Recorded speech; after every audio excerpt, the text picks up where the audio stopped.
So the education minister in Ghana has stated that children have been tamed, saying that teachers just want them to write down what they have told them on the day of the exam. He went further to state that such system will not provide critical thinking students, neither will it transform the nation, especially in this 21st century, also stating that we cannot memorize our way out of poverty and that African schools should begin to look into an assertive curriculum that empowers the African child to be able to ask questions and challenge the status quo. What are your thoughts on this? When I saw the video, I laughed. It's totally you. Because it's something I have been saying over and over and over. And the catchphrase for me for the rest of the year is, you cannot memorize your way out of poverty. I've seen different systems of education. I used one particular style of education. I schooled under one. I taught in a different one. And I saw the difference in output. I saw the difference in result. I saw the difference in learning outcomes. I was able to understand that when you load children so much and you expect them to give you back everything you have loaded, you are not raising total children.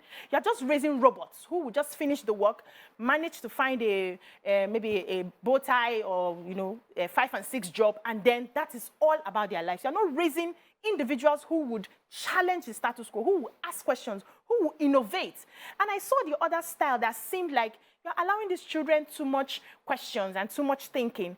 Raise more children who are able to create something because they notice a problem and they can think on their feet on that solution. So when I saw this, I was like, okay, the man is saying what we have been saying since. Now, I don't know the sort of schools that some of our children have attended. Can you compare some styles of education, and what do you think we can begin to do as Africans so that we raise people who are able to innovate and probably change and take us out of this quagmire? I first of all say that when I watched this video, I saw an African leader usually saying the right things but doing nothing about it. So the Minister for Education in Ghana made this very laudable sentence, but curriculum never still changed for Ghana. As long as we're still writing WAEC, WASC, GC, we're still cramming to pass. We're still taking what they gave us, the curriculum Oyibo tell us. That's why our economic policies cannot change Africa.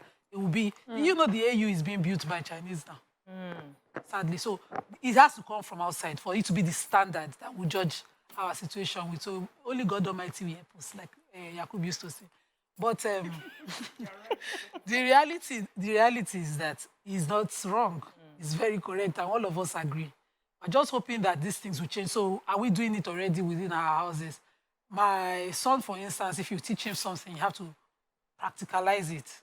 And if you don't practicalize it, maybe he sees the situation, he will tell you, okay, that's what you were trying to say, because that's the way he learns. I had something like that where I have to peg every learning thing with a circumstance. So trust me, I will remember events, time, place, because that's the way I learn. And the teachers will be like, I don't know why he's not interested in class. Because when you're teaching, I just say, boy has gone. He don't drive off with his imagination. Even I won't get it. So we had online classes where it was made to add 2 plus 3. And he said, I don't know. I was like, Peking when I born. So I went to his cars, loves cars. And I gave him 2 cars and 1 car. Oh, man.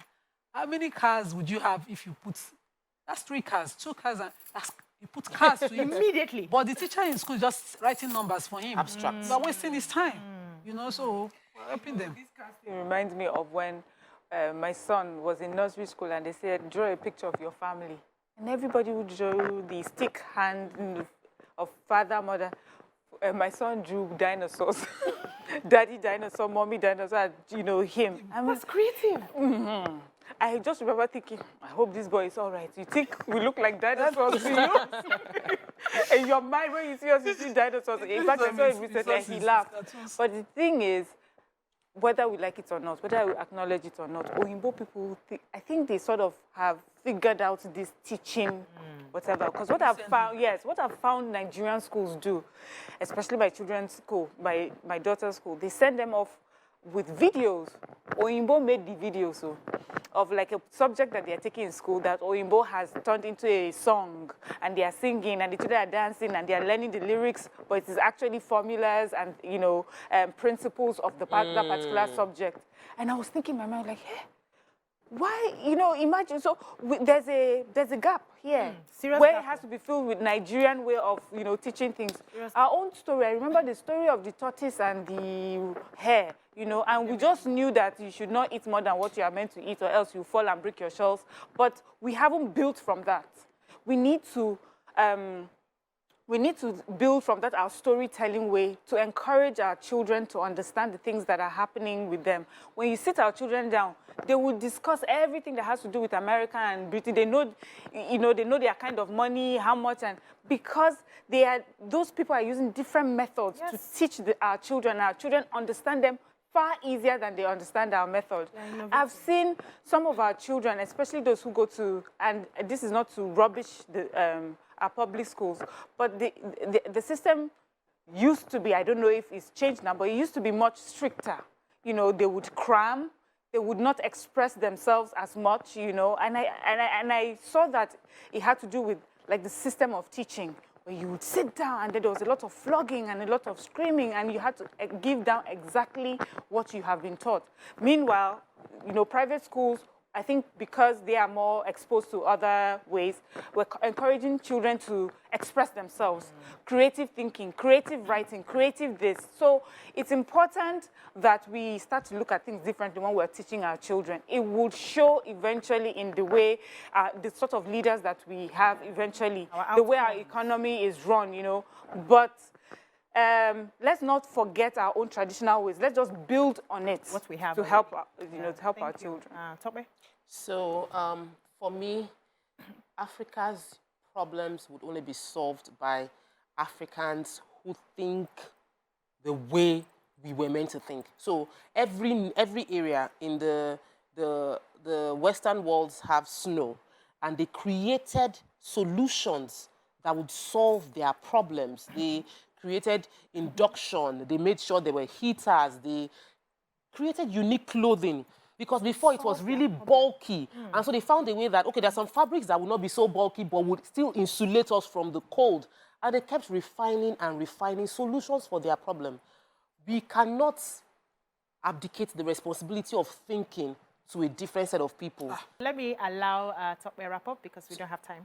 So quickly saying that our challenges in our educational sector cuts across Ghana and Nigeria, but I'd like to speak to my own people in Nigeria. We have unique problems we're facing as a country, and our curriculum right now isn't solving that problem for us because we've been an independent country for 62 years, and we're still facing the same problem: power, bad roads. We need to start thinking differently. The cramming and passing is not working for us. So let us get more practical. Let us get more. Let's get more hands-on on whatever we're doing. Let's start challenging our school, not just to pass an engineer because the engineer can tell you how the car can draw a car and label what is on the car. Let's stop passing people because they can label a hat, but cannot create a mechanical hat that they can put inside that would make... Innovation must be encouraged from the school. You must start awarding innovation, not just recollection of you.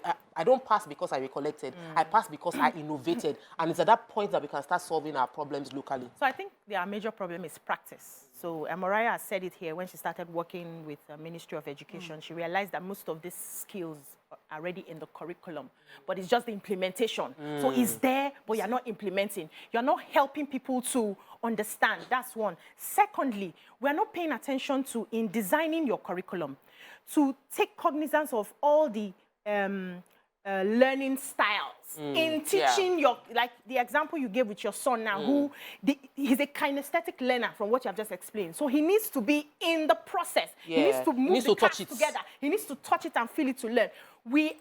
So when I did my teaching practice and I taught for 5 years using the Montessori method of teaching, I realized that in one lesson plan, I would have taken cognizance of all the learners in my class, all the different learners. The visual will have their visual. The auditory will have their auditory. The kinesthetic will have... In one lesson, it was a lot of work. We're closing school 6 p.m., 7 p.m. as classroom teachers, preparing for the next day's lesson.